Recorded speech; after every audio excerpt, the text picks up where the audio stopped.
অন্তর্বর্তীকালীন সরকারের প্রধান উপদেষ্টা ডক্টর মোহাম্মদ ইউনূস তার বিদেশ সফর নিয়ে আমরা যারা সমালোচনা করি, আমাদের সবার মুখে ছাই দিয়ে অথবা আমাদের সাথে অভিমান করে, রাগ করে তিনি আরও বেশি বেশি বিদেশ সফর করেন। তিনি এ যাবৎকালে ১৪ বার না ১৫ বার না ১৬ বার বিদেশে গিয়েছেন, ডাজ নট ম্যাটার। কেন গিয়েছেন তাও ব্যাপার নয়, কিন্তু বিষয় হলো যে তার প্রথম সফর থেকে একেবারে সর্বশেষ সফর পর্যন্ত প্রতিটি সফরে ক্রমবর্ধমান হারে তার সম্মানহানি হয়েছে, মর্যাদাহানি হয়েছে এবং বিদেশের মাটিতে তিনি রীতিমতো অপদস্থ হয়েছেন এবং যারা তাকে দাওয়াত দিয়েছেন, আহ্বান করে নিয়েছেন, তাদের দ্বারা তিনি তুচ্ছ এবং তাচ্ছিল্যের শিকার হয়েছেন। কিন্তু এটা কোনো অবস্থাতে তিনি গা করছেন না এবং তার সঙ্গী সাথী যারা আছেন তারা সবাই মনের আনন্দে বগল বাজাচ্ছেন যে প্লেনে করে বাংলাদেশ থেকে যেতে পারলেই মনে হচ্ছে যারা ৭ সমুদ্র ১৩ নদী পাড়ি দিয়ে সেই পরিস্থানে চলে গেছেন, স্বর্গরাজ্যে চলে গেছেন, যেখানে কোনো অভাব নাই, অক্সিজেনে কোনো বিষাক্ততা নেই, প্রাণ ভরে তারা যারা বিদেশে যাচ্ছেন নিঃশ্বাস নিতে পারছেন, যা খাচ্ছেন হজম হতে পারছে এবং বাংলাদেশে আসার সঙ্গে সঙ্গে তারা কার্বন ডাই অক্সাইডের কবলে পড়েন দুর্বোধ্যর সময়।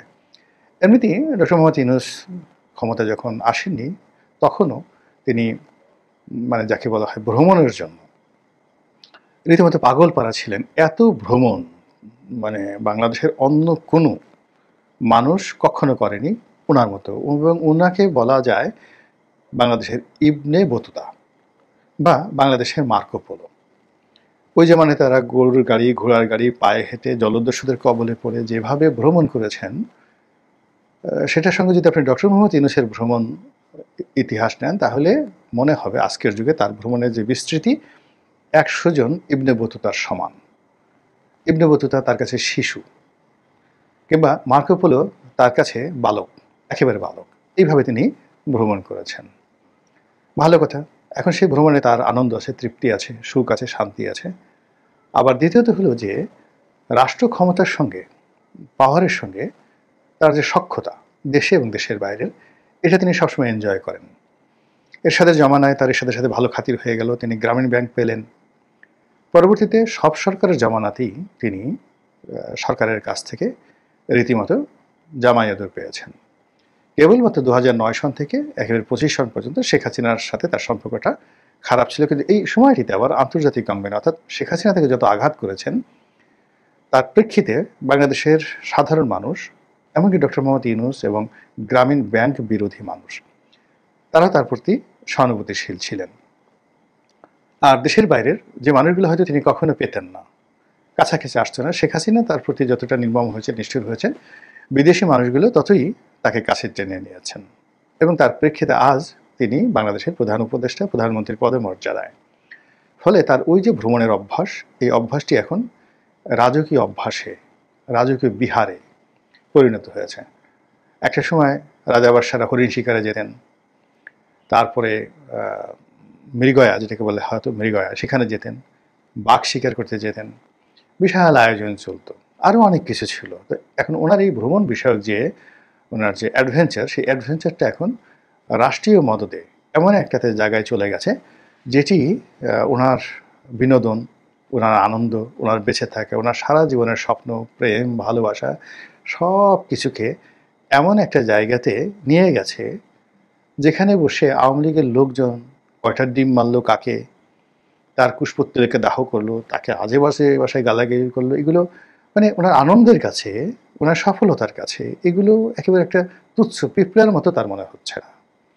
আমরা যারা হাসাহাসি করছি, গালাগালি করছি, আমরা যারা সমালোচনা করছি, তিনি মুচকি মুচকি হেসে বলছে, নির্বোধের দল, তোরা কী করে বুঝবি বিদেশে গেলে কী মজা লাগে, তোরা কি বুঝবি বিজনেস ক্লাসে গেলে কেমন লাগে, 7 স্টার হোটেলে থাকতে কেমন লাগে, বিদেশিদের সাথে গড়গড় করে ইংরেজিতে কথা বলতে কেমন লাগে, সাদা চামড়ার মানুষের সঙ্গে হ্যান্ডশেক করলে কেমন লাগে, রাজপ্রাসাদে ঢুকলে কেমন লাগে, এটা তো তোরা বুঝবি না, তোরা হলে গরিব গরিব মানুষ, তো তোরা এইগুলো পাস না, তাই আমাদের এই যে সফলতা দেখে আমরা যে বিদেশে যাচ্ছি এটা দেখে তোরা হিংসায় মরে যাস।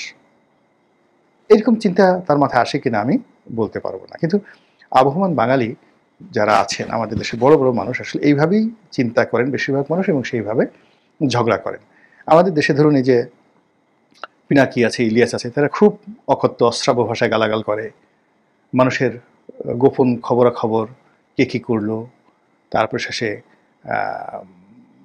কার পায়খানার রং কেমন, কার প্রস্রাবের রং কেমন, কার গন্ধ কেমন, কার বগলের গন্ধ কেমন, এটা নিয়ে যেমন ওরা খুব মানে গবেষণা করে। এটা ওদের দোষ না। ওরা যে গ্রাম অঞ্চলের যে পরিবেশ থেকে এসেছে সেখানে ধরুন বেশিরভাগ মানুষেরই এরকম অভ্যাস রয়েছে। যেমন গ্রামের ছোট বাচ্চা ছেলেরা, আমাদের গ্রামের বিশেষ করে যারা খুব বস্তি টাইপের বা গরিব মানুষের সন্তান, তো এরা বালকেরা কী করতো, গ্রামের যে কাঁচা পায়খানায় কোনো মহিলা বা কোনো পুরুষ, বিশেষ করে বুড়া মানুষ যদি সেখানে পায়খানায় যেত, এরা ঢিল মারত। তারপরে স্বামী স্ত্রী ওই টিনের ঘরে বা দিনে তারা যদি একত্রে থাকতো, তারা উঁকি মেরে ফুটো দিয়ে তাদের সেই মিলন দৃশ্য দেখার তারা চেষ্টা করতো। এবং গ্রামে এটা খুব অ্যাভেলেবল ছিল, ভীষণ রকম অ্যাভেলেবল ছিল। আর যারা পাট খেতে বসে, বিশেষ করে বুড়া মানুষ এই প্রাকৃতিক কর্ম করতেন, দুষ্ট ছেলেরা এটা দূর থেকে দেখতো, কুটকুট করে হাসতো। আর যাকে বলা হয় এই দৃশ্য দেখানোর জন্য, একজনে মল ত্যাগ করছে এই দৃশ্য দেখার জন্য, আবার 4-5 জন সঙ্গী সাথীকে তারা ডেকে নিয়ে আসতো। এবং এটা একটা বিরাট বিনোদন যে ওরকম দাদা পাট খেতে বসে হাগা দিচ্ছে। এখন এই দৃশ্য যারা ছোটকালে দেখেছেন এবং এই কর্ম যারা করেছেন, তারা এই বড় হওয়ার পরও এই কথার বাইরে তারা কথা বলতে পারবেন না।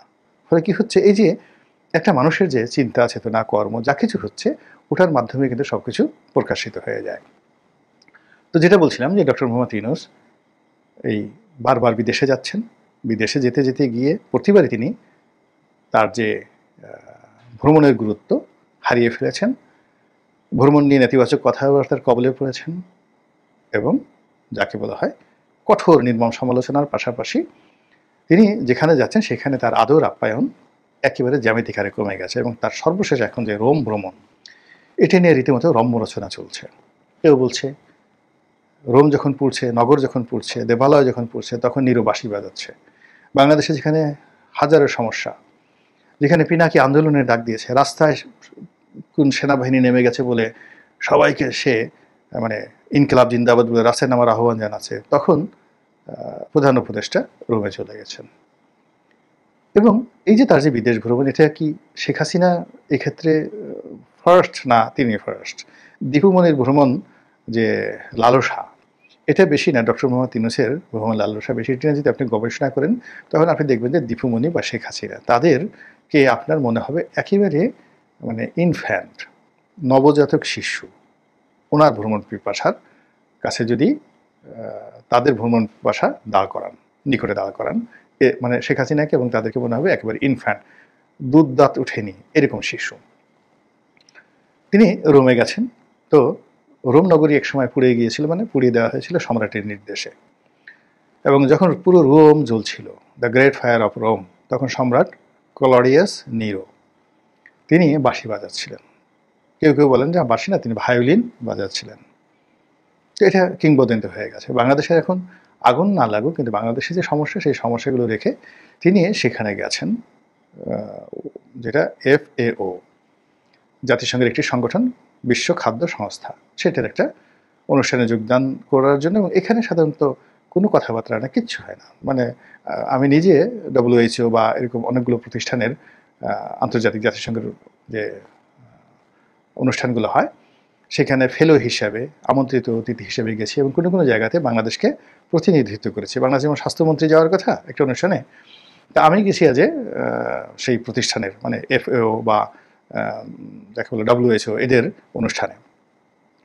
তো দেখা গেল যে ঠিক আছে, মন্ত্রী নেই, তো বলে যে your excellency, your member of parliament, you can represent the country, আপনি মন্ত্রীর পক্ষে কথা বলেন। তো আমি সেখানে বক্তব্য দিয়েছি, এবং ঠিক ওই ঘটনারই যেখানে একজন মন্ত্রীর পর্যায়ের লোক গেলি হতো, তিনি সেখানে গিয়েছেন।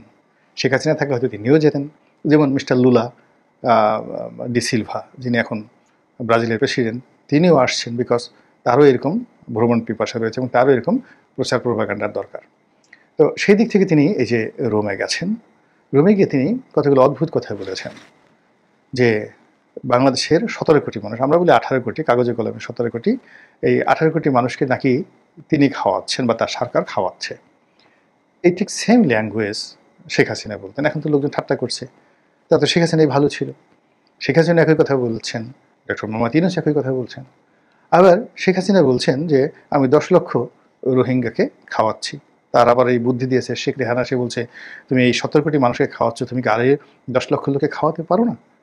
ডক্টর মোহাম্মদ ইউনূস বলছে আমি তো 17 কোটি মানুষকে খাওয়াচ্ছি, তার সঙ্গে সঙ্গে আবার 13 লক্ষ রোহিঙ্গাকেও আশ্রয় দিয়ে তাদেরকে খাওয়াচ্ছি। ভালো কথা।